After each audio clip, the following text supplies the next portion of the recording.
അസ്സലാമു അലൈക്കും വറഹ്മത്തുള്ളാഹി തആല വബറകാതുഹു. Heart and mind the soul healer എന്ന ചാനലിലേക്ക് ഏവർക്കും സ്വാഗതം. നമ്മുടെ മനസ്സിനും ആത്മാവിനും ശാന്തതയേകുന്ന തുമൈനീന 30 ഡേയ്സ് മെൻ്റൽ പീസ് ചാലഞ്ചിൻ്റെ 15ാമത്തെ ദിവസമാണിന്ന്.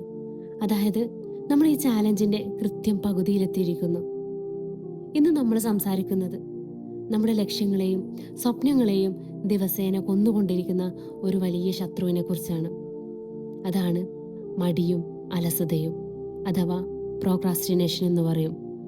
ഇപ്പോൾ ചെയ്യാം, അല്ലെങ്കിൽ കുറച്ചുകൂടി കഴിഞ്ഞിട്ട് ചെയ്യാം, നാളെ ആവട്ടെ എന്ന് പറഞ്ഞ് നമ്മൾ കാര്യങ്ങൾ മാറ്റിവെക്കുന്നു. ഈ മാറ്റിവെക്കൽ പിന്നീട് വലിയ മാനസിക സമ്മർദ്ദത്തിനും സങ്കടത്തിനുമാണ് കാരണമാകുന്നത്. മനസ്സിന് സമാധാനം ലഭിക്കണമെങ്കിൽ നമ്മുടെ സമയം കൃത്യമായി ഉപയോഗിക്കാൻ നമുക്ക് സാധിക്കണം. ഒരു ട്രെയിനർ എന്ന നിലയിൽ ഞാൻ പറയാം, മടി എന്നത് പെട്ടെന്നുണ്ടാകുന്ന ഒന്നല്ല, അത് മനസ്സിൻ്റെ ഒരു ശീലമാണ്. ഈ അലസതയെ എങ്ങനെ ശാസ്ത്രീയമായ വഴികളിലൂടെ, അതുപോലെ തന്നെ പ്രവാചക ചര്യയിലൂടെയും പൂർണ്ണമായി മാറ്റിയെടുക്കാമെന്ന് 5 ലളിതമായ വഴികളിലൂടെ ഇന്ന് നമ്മൾ പഠിക്കാൻ പോവുകയാണ്. അതിനു മുന്നോടിയായി മടിയുടെ സൈക്കോളജിയും ഇസ്ലാമും. മനഃശാസ്ത്രപരമായി പറയുമ്പോൾ മടി എന്നത് വെറും ഒരു അലസതയല്ല. നമ്മുടെ ബ്രെയിൻ എപ്പോഴും പെട്ടെന്ന് സന്തോഷം തരുന്ന കാര്യങ്ങളിലേക്ക് ആകർഷിക്കപ്പെടും. ഇൻസ്റ്റന്റ് ഗ്രാറ്റിഫിക്കേഷൻ എന്ന് പറയും. ഫോൺ സ്ക്രോൾ ചെയ്യുക, അതല്ലെങ്കിൽ ഉറക്കം എന്നിവയിലേക്ക്. കഠിനമായ ഒരു ജോലി ചെയ്യുമ്പോൾ തലച്ചോറിന് കൂടുതൽ അധ്വാനിക്കേണ്ടി വരുന്നത് കൊണ്ട് ബ്രെയിൻ നമ്മളെ അതിൽ നിന്ന് പിന്തിരിപ്പിക്കാൻ വേണ്ടി ശ്രമിക്കും. ഇതിനെയാണ് നമ്മൾ മടി എന്ന് വിളിക്കുന്നത്. ഇസ്ലാം മടിയെയും സമയത്തെ നശിപ്പിക്കുന്നതിനെയും വല്ലാതെ വെറുക്കുന്നുണ്ട്. പ്രവാചകൻ മുഹമ്മദ് സല്ലല്ലാഹു അലൈഹി വസല്ലം പറഞ്ഞിട്ടുണ്ട്, ദിവസവും അള്ളാഹുവിനോട് മടിയിൽ നിന്ന് കാവലിന് ചോദിക്കുക. അവിടുന്ന് അങ്ങനെ ചെയ്യാറുണ്ടായിരുന്നു. ആ മനോഹരമായ ദുആ ഇതാണ്: അല്ലാഹുമ്മ ഇന്നി അഊദു ബിക മിനൽ അജ്സി വൽ കസൽ. അല്ലാഹുവേ, ആ ശക്തിയിൽ നിന്നും മടിയിൽ നിന്നും തീർച്ചയായും ഞാൻ നിന്നോട് കാവലിന് ചോദിക്കുന്നു എന്നുള്ളത്. നമ്മുടെ സമയം ബ്രഹ്മചന്ദാദൻ തന്ന വലിയൊരു അനുഗ്രഹമാണ്. അതിനെ മടി പിടിച്ച് കളയാൻ പാടില്ല. മടിയെ എങ്ങനെ തിരുത്താമെന്ന് നമുക്ക് നോക്കാം. മടിയും അലസതയും മാറ്റാനുള്ള 5 വഴികൾ. ഒന്നാമത്തേത് 5 സെക്കൻഡ് റൂൾ. ഒരു ജോലി ചെയ്യണമെന്ന് തോന്നുമ്പോൾ ബ്രെയിനിന് മടിയുടെ ചിന്തകൾ തരുന്നതിന് മുമ്പ് തന്നെ ആ ജോലിയിലേക്കൊന്ന് ഇറങ്ങുക. സൈക്കോളജിയിൽ ഇതിന് 5 സെക്കൻഡ് റൂൾ എന്ന് പറയും.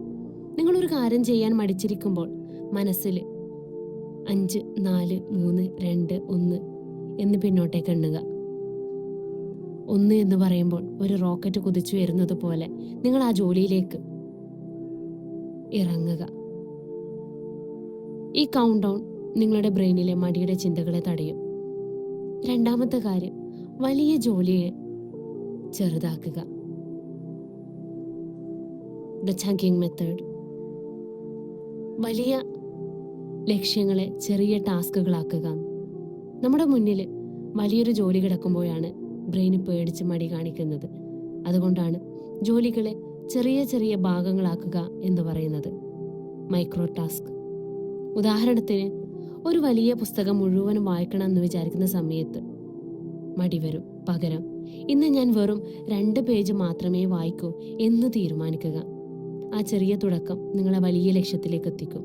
മൂന്നാമത്തെ കാര്യം, ബർക്കത്തുള്ള പ്രഭാതങ്ങൾ.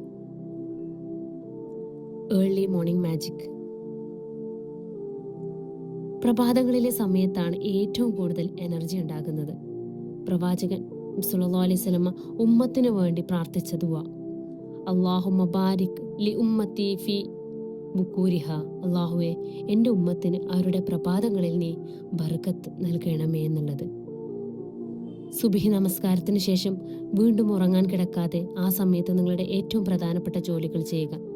ആ സമയത്ത് ചെയ്യുന്ന ജോലികൾ വേഗത്തിൽ തീരുകയും ദിവസം മുഴുവനും വല്ലാത്തൊരു ഉന്മേഷം നിലനിൽക്കുകയും ചെയ്യും. നാലാമത്തെ കാര്യം, 25 മിനിറ്റ്സ് ഫോക്കസ് ആണ്. തുടർച്ചയായി ജോലി ചെയ്യുന്ന സമയത്ത് മടി വരുന്നത് സ്വാഭാവികമാണ്. അതിനുള്ള മികച്ച വഴിയാണ് പൊമഡോറോ ടെക്നിക്ക്. നിങ്ങളുടെ ഫോണിൽ 25 മിനിറ്റിലേക്ക് ഒരു ടൈമർ വെക്കുക. ആ 25 മിനിറ്റ് ഫോൺ പൂർണ്ണമായും മാറ്റിവെച്ച് യാതൊരു ഡിസ്ട്രാക്ഷൻസും ഇല്ലാതെ ജോലി ചെയ്യുക. 25 മിനിറ്റ് കഴിഞ്ഞാൽ 5 മിനിറ്റ് ചെറിയൊരു ബ്രേക്ക് എടുക്കാം. ഇത് നിങ്ങളുടെ പ്രൊഡക്ടിവിറ്റി ഇരട്ടിയാക്കും. 5-മത്തെ കാര്യം, നാളെ ഞാൻ മരിക്കും എന്ന ചിന്ത. The reality of time. മരണത്തെക്കുറിച്ച് ഓർക്കുക. കാര്യങ്ങൾ മാറ്റിവെക്കാൻ പ്രധാന കാരണം നമുക്ക് ഇനിയും ഒരുപാട് സമയമുണ്ട് എന്ന വ്യാമോഹമാണ്. എന്നാൽ മരണം എപ്പോൾ വേണമെങ്കിലും വരാം. പ്രവാചകൻ സല്ലല്ലാഹു അലൈഹി വസല്ലമ പഠിപ്പിച്ചു, 5 കാര്യങ്ങൾക്ക് മുമ്പ് 5 കാര്യങ്ങളെ നീ ലാഭമാക്കുക എന്നുള്ളത്. അതിൽ പ്രധാനപ്പെട്ട ഒന്നാണ് നിന്റെ ജോലി തിരക്കുകൾക്ക് മുമ്പ് നിന്റെ ഒഴിവ് സമയത്തെ നീ ഉപയോഗിക്കുക എന്നുള്ളത്. നാളെ എന്നത് നമ്മുടെ കയ്യിലുള്ളതല്ല എന്ന്, ഇന്ന് മാത്രമാണ് നമ്മുടെ കൈമുതൽ എന്ന ചിന്ത മടിയെ പാടെ ഇല്ലാതാക്കും. ഇതിലൂടെ ഇന്നത്തെ നിങ്ങളുടെ തുമൈനീന ചാലഞ്ച് ഇതാണ്. നിങ്ങൾ കുറേ ദിവസങ്ങളായി ചെയ്യാതെ മാറ്റിവെച്ചിരിക്കുന്ന ഒരൊറ്റ പ്രധാനപ്പെട്ട ജോലി കണ്ടെത്തുക. ഇന്ന് നമ്മൾ പഠിച്ച 5 സെക്കൻഡ് നിയമം ഉപയോഗിച്ച് ആ ജോലി ചെയ്യാൻ തുടങ്ങുക. വെറും 15 മിനിറ്റ് മാത്രം അതിനായി മാറ്റിവെക്കുക. മാറ്റിവെക്കലിൻ്റെ ചങ്ങലകൾ ഇന്ന് നമ്മൾ പൊട്ടിച്ചെറിയുന്നു. അവസാനമായി പറയാനുള്ളത്, പ്രിയപ്പെട്ടവരെ, ഇന്നത്തെ മടി നാളത്തെ വലിയൊരു സങ്കടമാണ്. അതുകൊണ്ട് മടിയോട് നോ പറയാൻ പഠിക്കുക. നിങ്ങളുടെ സമയം അള്ളാഹുവിൻ്റെ വലിയൊരു സമ്മാനമാണ്. അതിനെ നന്മകൾ കൊണ്ട് നിറയ്ക്കുക. Heart and mind the soul healer എന്ന ഈ യാത്രയിലൂടെ നമ്മൾ നമ്മുടെ ആത്മാവിനെ കൂടുതൽ സജീവമാക്കുകയാണ്. നാളെ തുമൈനീന സീരീസിൻ്റെ 16-മത്തെ ദിവസത്തിൽ വളരെ പ്രധാനപ്പെട്ട മറ്റൊരു വിഷയവുമായി നമുക്ക് വീണ്ടും കാണാം. അസ്സലാമു അലൈക്കും വറഹ്മത്തുള്ളാഹി തആല വബറകാതുഹു.